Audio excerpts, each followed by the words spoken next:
Today, I'm going to introduce our speakers here in just a second. Appreciate you making the time and traveling down here to the theater after a very exciting and a little bit longer than we thought it might run, but well worth it. Main stage event. So I'll introduce our speakers and then I'll have the mic if we need it. Otherwise, just go ahead and ask your questions. We're going to do a Q&A session here for about 30 minutes or so.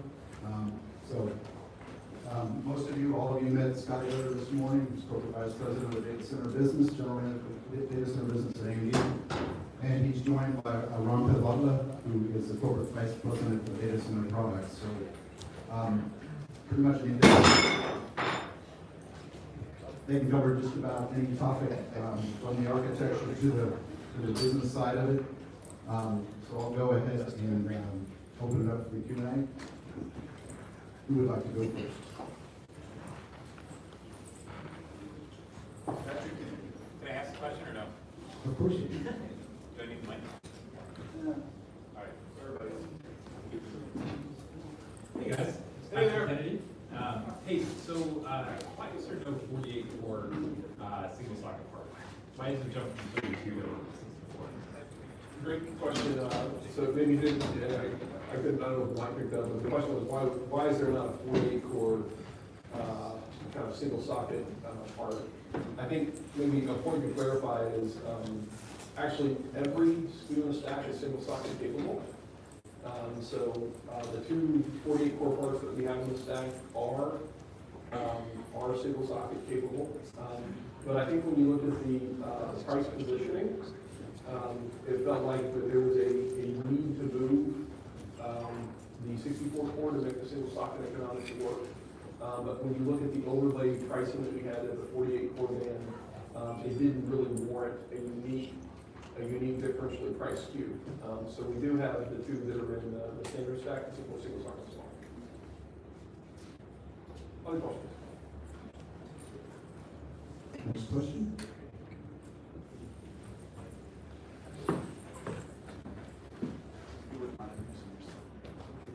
Vincent Derac from EPYC in France. What is your current market share in the server business, and what is your goal with it too? Yeah, so our, we typically use, our kind of source of data that we typically use is IAC, so we're closer to that, is with Sheesh. And we really measure our market share based upon kind of what is the traditional 2P market. There are areas of the server market we don't participate in, like 4-socket.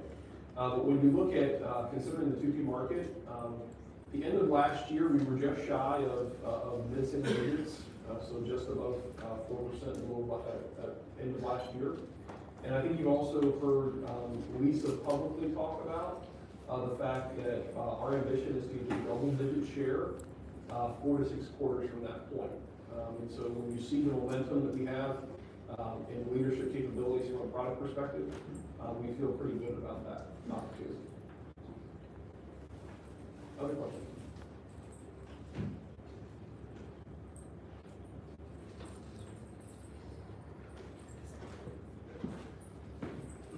Please go have from Tokyo. So, simple question. Why is the Gen 2 EPYC still keeping the 8 channel memory? Especially the protein point, the twice times faster and just times core count. So the totally the need of the bandwidth goes to 4 times. So, but the currently the memory channel is still 8 channels. So the speed is a bit faster, the 266 to 3200. But very big gap because of the memory bandwidth and the required bandwidth. So what do you think? And maybe repeat the question. Yeah, I think I maybe, but let me rephrase the question to make sure that I got it, is, so we have a very large jump in core count, okay? From EPYC first generation to EPYC second generation. So we're doubling the amount of cores, yet we're keeping the number of memory channels the same. We're making them faster, okay? But we're not doubling the number of memory channels. And again, I think the simple answer is this is absolutely what doubling the L3 cache was intended to do. When you look at what Mike, I love the way that Mike said it this morning is, the best way to conserve memory bandwidth is not use it. Well, that's what happens when you have such a large L3. You drive a lot less usage of the memory bandwidth. And so that's the provisioning that Kevin and Mike have done that really keep the system balanced, so that we keep a very efficient implementation. The proof of that is the memory bandwidth that we're able to deliver. At the aggregate level, we're delivering tremendous memory bandwidth compared to our competition, and we have 15 world records on HPC, which is traditionally memory bandwidth-oriented workloads. And I think you also see, I mean, you know, in the event we showed a lot of third-party benchmarks as well as third-party world records that show even for kind of memory and memory bandwidth intense, HPC applications, we see tremendous scale.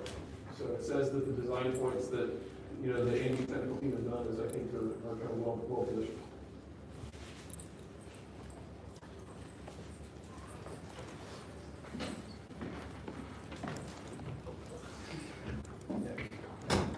Hello, I come from China. Just now, I see a lot of partners. They showed how AMD CPU help them to improve their business, but I don't see Chinese partners. So, would you please introduce some examples about Chinese partner or Chinese market? Yes, absolutely. So it's important maybe to note part of the, and we appreciate the China press coming kind of so far to be part of the event, is we will also be hosting similar events like this in China in the very near future, where we expect to showcase China partners in China. But your question is, in the ecosystem slide, you saw some of the really kind of best and brightest Chinese data center companies on there. So when you look at companies like H3C, companies like Inspur, companies like Baidu, Tencent, are all companies that have been part of the journey with us in EPYC first generation, that I expect that you'll hear more from them in EPYC second generation as well. And a number of those companies are right out here in the partner. You walk past them on the way here. So H3C, Inventec, Tyan. So I encourage you to have people here to go back to the partner zone, and a lot of their products are right out here.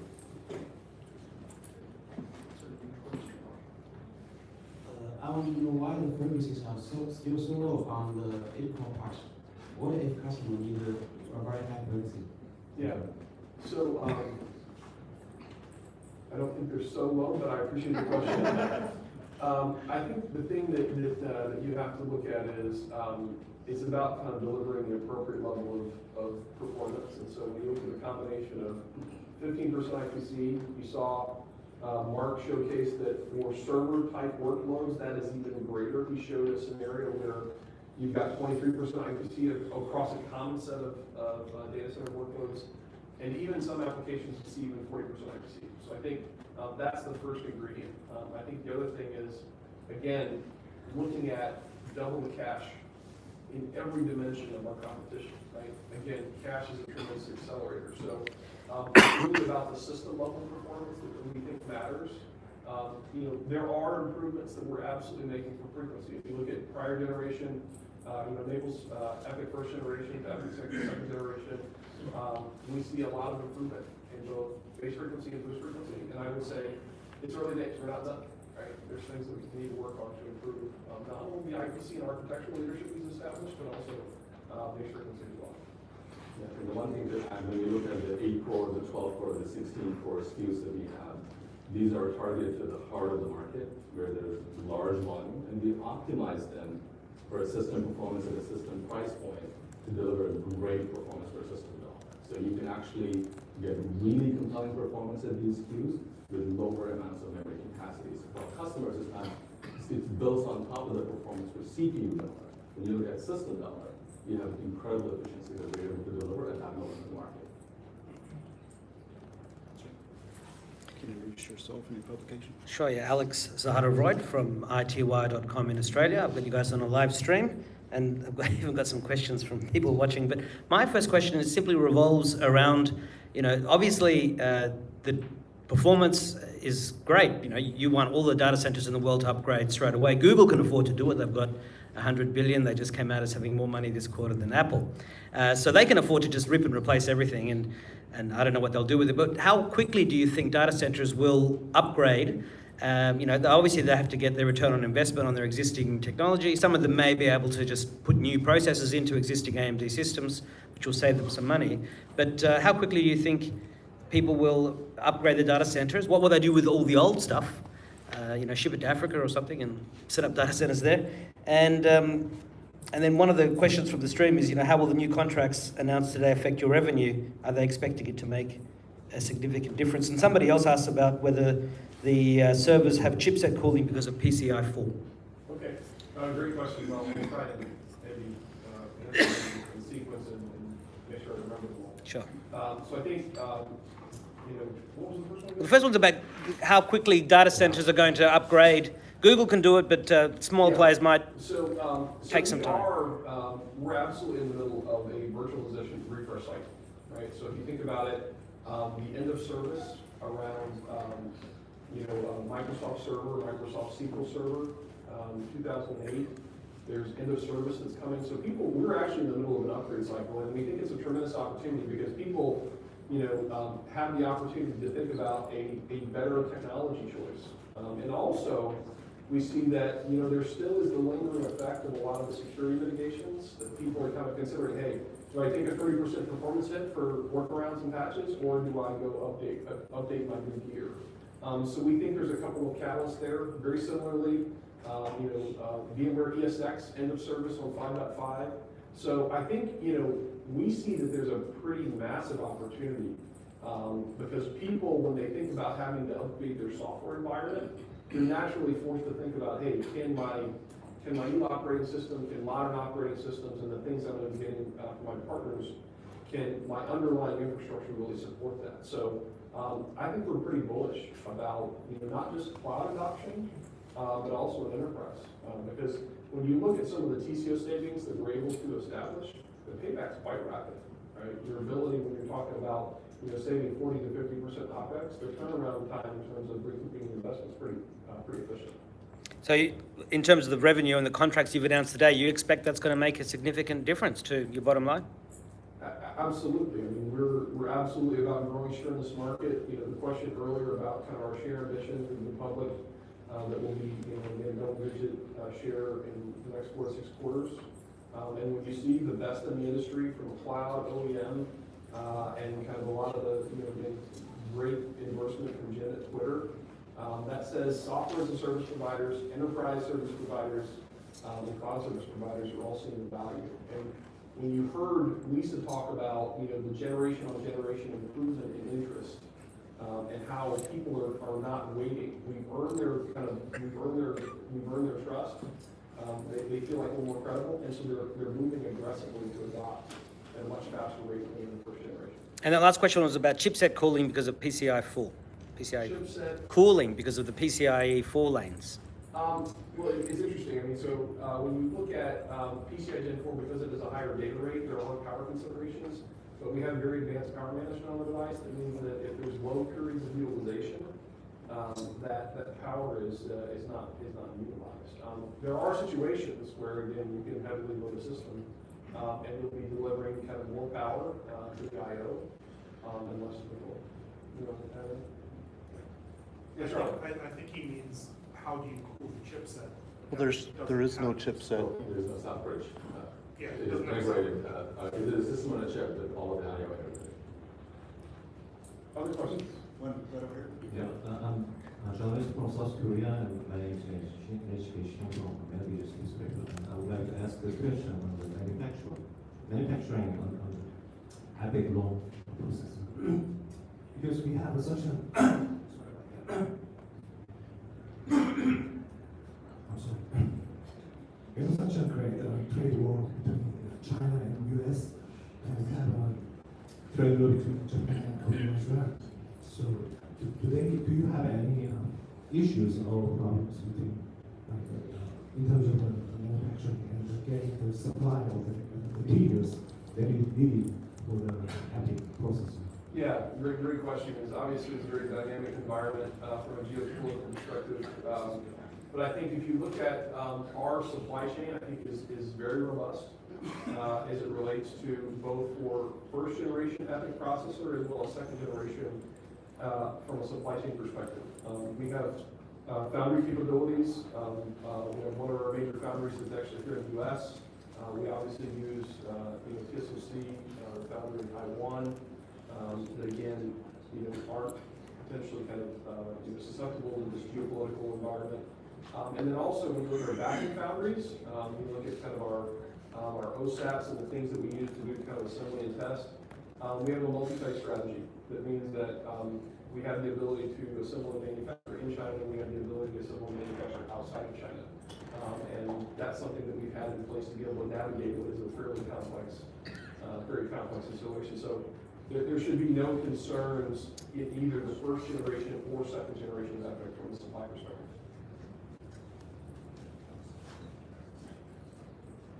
Hello, Rakesh from AMD Press. Next, you put the expectations to a new level with the big GAN 2 processors. At the same day, you announced that your third generation Milan design is complete. Don't you worry that this may trigger an osmosis signal? Great question. Do we believe that by talking about the fact that the design is complete on Milan, that people will wait? I think the key thing is just because the design is complete does not mean that we're kind of near its introduction, right? I think the emphasis that I think you heard from Mark and from Lisa is really one around is us being a trusted execution partner. Just because the design is complete, that's kind of only half the battle, right? We've got lots of productization work, lots of other things to do, and the key thing is, Rome and Milan are platform compatible, so people should not wait. People will not wait. And if you think about it, it's a competitive situation for them. If their partners, if their competitors are upgrading their IT and getting that much more performance per dollar and getting their IT dollar going that much further, it's a competitive issue to not upgrade. And I think, the sentiment that you hopefully heard from Lisa is, hopefully it's obvious that really Rome is the right choice. Other questions? One more up front here. Hi, thanks Alex again from ITY. A couple more questions from the streaming audience. One person would like to know when the EPYC 2 SKUs are going to be able to be ordered through the normal channel. And the other one was, did the performance variants they showed in their charts include security mitigations for both platforms? Yeah, two great questions. So if you look, availability of the EPYC product stack through normal channels is today. When I talk about normal channels, think about commercial resellers of systems. You heard from HPE, you heard from Lenovo, that they have systems that are available for order and delivery very, very soon. So that are other things that, again, place an order, it's the lead time of the system to get it built. So high availability on OEM systems, very similar from an OEM perspective. You'll see in the partner zone, Gigabyte, Supermicro, Tie-In, ASUS. We talked about X3C, Supermicro. We have broad availability for order today. Okay? We've been running a high volume production with Rome throughout our second quarter, the calendar second quarter. So we are in high volume production and have very broad availability from a server perspective. From a component channel perspective, your ability to go buy EPYC via e-tailer, via distributor, again, those things are available today. And for customers that are interested, we can definitely make sure that we are connecting them to the distributor partners and the e-tailers that will have stock available for order. It's not just enough to have the chips as well. You have to make sure that you have the corresponding inventory of OEM and kind of motherboards. So again, looking at the ecosystem of motherboard vendors, we're in a very good position as it relates to availability. So it's available today. And the second question was about the performance and security mitigations, for both platforms. Yeah, so if you look, the configurations that we included on Cascade Lake did not have any unique security mitigations, right? So we didn't deprecate them. The other thing that's worth noting is all of these benchmarks that you saw are actually third-party certified and published benchmarks. So they're not a benchmark that we ran. They are published world records from before AMD's EPYC second generation went in and destroyed them. So I think it's very important that that we have very good confidence about our performance, and it really is built around third-party benchmarks. Thank you. Any questions?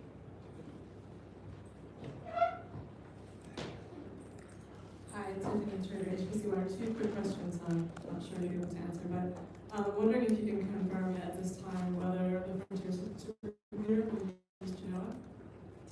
You cannot say. That's a great question. And then the other one is, I don't know if there's a Google representative around that I could ask this of. I'm wondering if the Stadia platform will use EPYCs. I think the Google news that you heard today was really around shared infrastructure and around the plans to implement EPYC on Google Cloud, and I think that's to the extent of the information that's released. Thanks.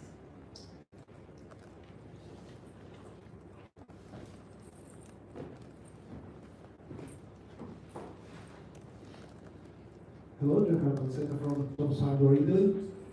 I was very impressed this morning by the changes that you made in the architecture, maintaining the same socket. Considering how flexible the socket is proving to be, are you going to change it in Genoa or not? Wow, that's like a 2 years, delivery 4 years question.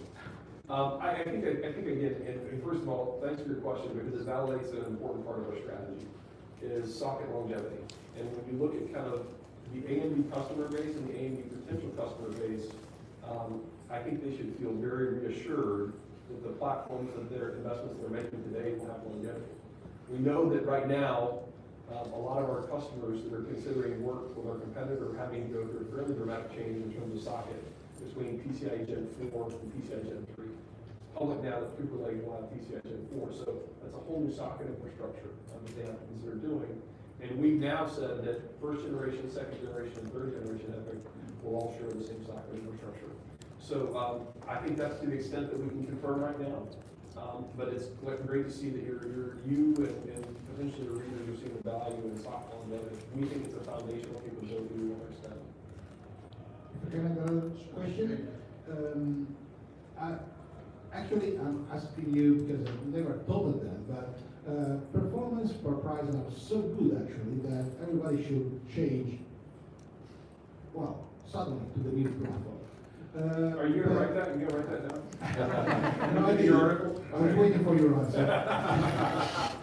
But actually, what's the average amount of time that it will pass before actually the benefit in total cost of ownership overclasses the cost of the old hardware that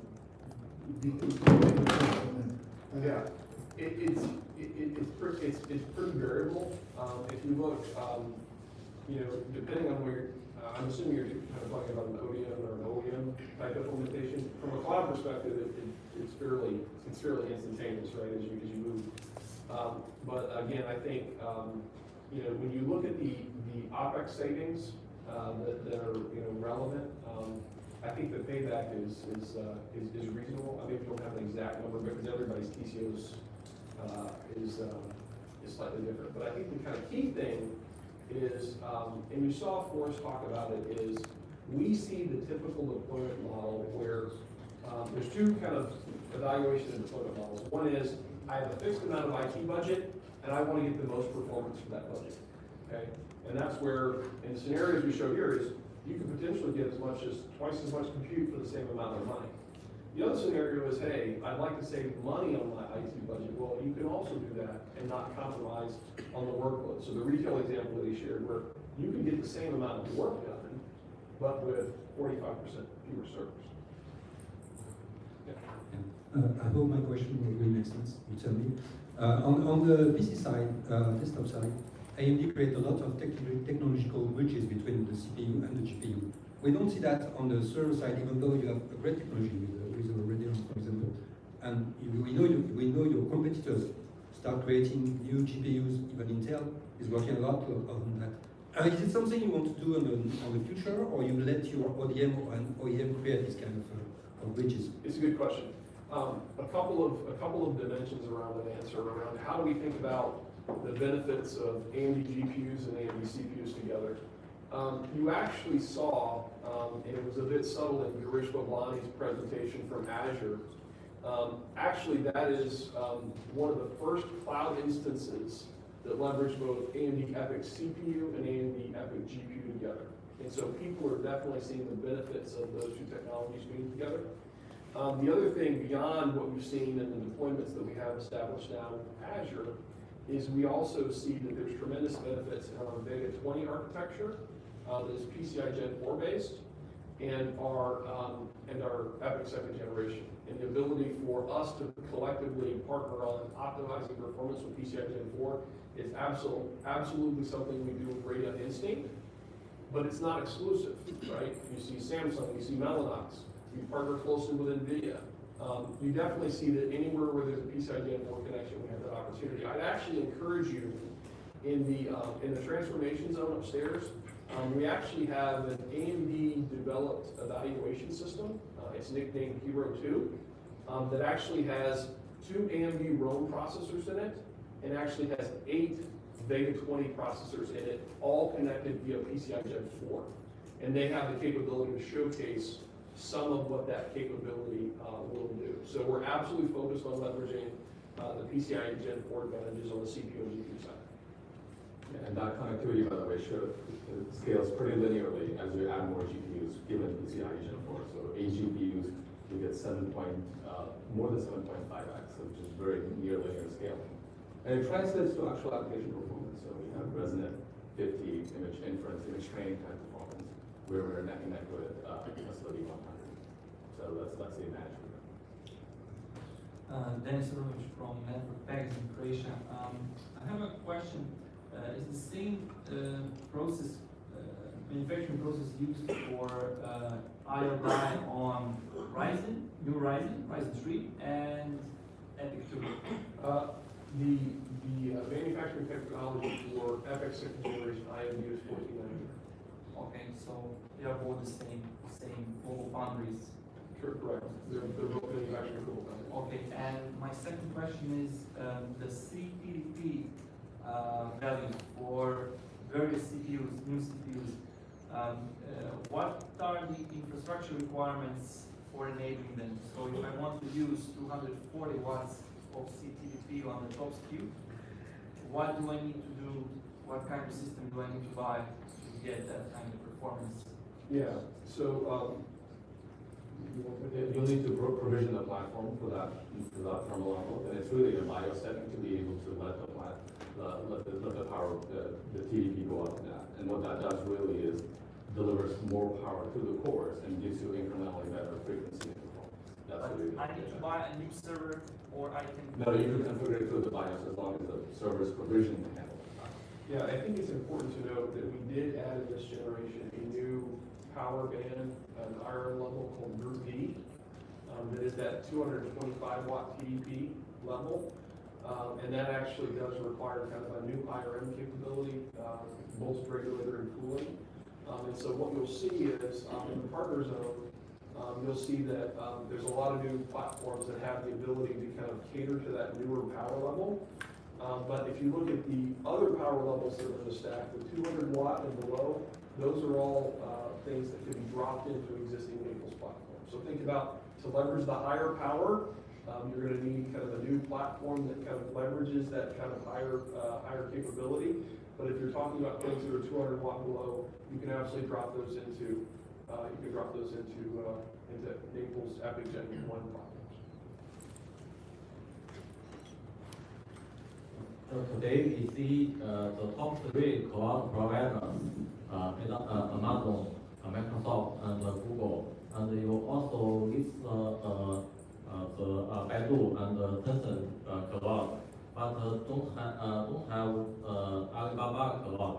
The China's biggest cloud provider. Do you have any plan on Alibaba?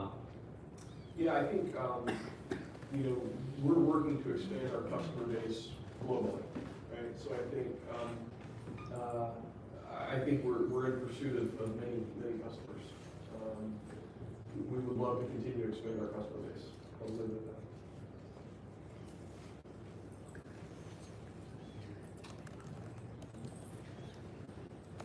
Good afternoon, I'm from China, designline.com.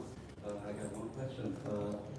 In this morning, I saw on the slide in the architecture briefing, the I/O core is made in 14 nanometer technology, but in the when I see the CPU picture, the I/O core was quite big, and the core part was so small. Why is that? Why we use the 14 nanometer technology to build that I/O core, and how is that I/O core's power consumption?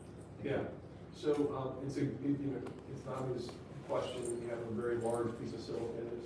I think you heard from Kevin this morning talk about one of the challenges with a lot of the I/O circuitry is it actually doesn't scale very well with process technology. So when you go to 7 nanometer, a lot of the I/O circuits, they don't get cut in length. Their size doesn't get cut in half.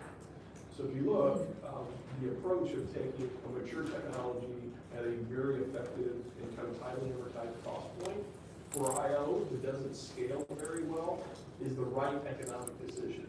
And we then put things that do scale well, CPU cores and cache, in a technology that can really leverage that benefit. So that's the design decisions that we made around right IP for the right technology that delivers the right system level performance, and why the I/O is in 14, and why we're moving a lot of the more dense digital logic kind of functionality, cores and caches into 7.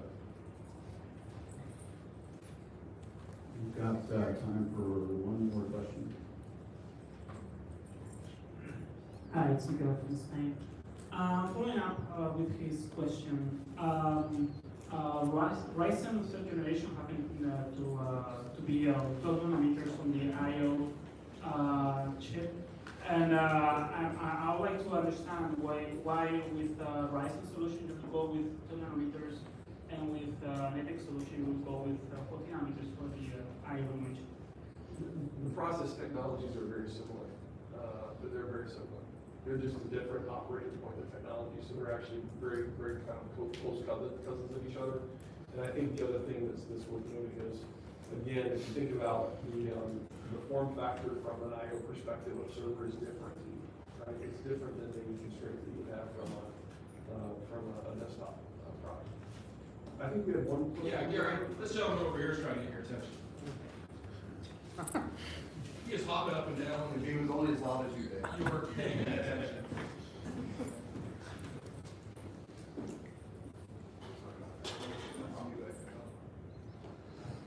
So potentially the demand for these chips is gonna skyrocket. How confident are you in the ability to ramp up volume production? Probably beyond volume shipping so far. Yeah, good question. If you are confident, what do you think? If we are confident, if you are confident in being able to ramp as quickly as the demand goes up, explain why. Yeah, so one thing that's kind of worth noting is we actually have been in high volume production on this part for a couple of quarters now. And what does that mean, high volume? We've been ramping to kind of fully satisfy the needs of our customers at large scale, equivalent to our prior run rate on the prior generation over the course of the first quarter or so. Okay, so we've already started to see the ramp happen, and we see that we're performing very well. The other thing is we do share these technologies with our Matisse and Navi products, right? So we do see that there's a fab sharing, and we see that the factory performance is very strong across 7 nanometer. Right? So I think we definitely see that from a server perspective, we're well positioned. I realize that there may be different SKUs in the consumer world that are in more demand, but when you think about what we do from a server perspective is we have to satisfy a broad portion of the market in high volume over a number of years. So we tend to pick very high performance SKUs, but maybe ones that are highly manufacturable, right? Because we have to have that ability to deliver a repeatable and consistent lead time. So we've already ramped, it's going well, and we've picked the right performance spots to be able to make sure that these are highly manufacturable in volume.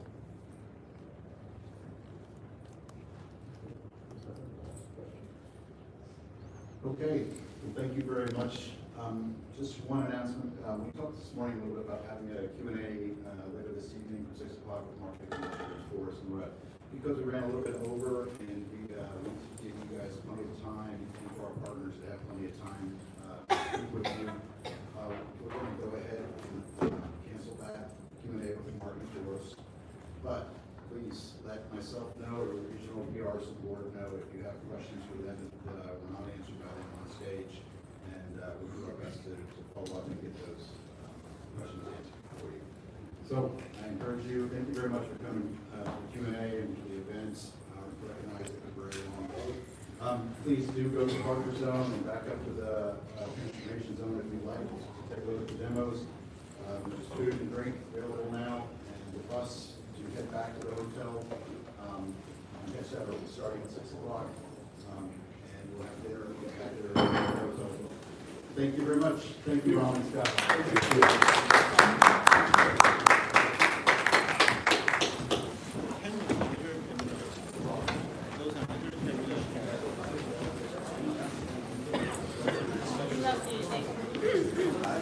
you.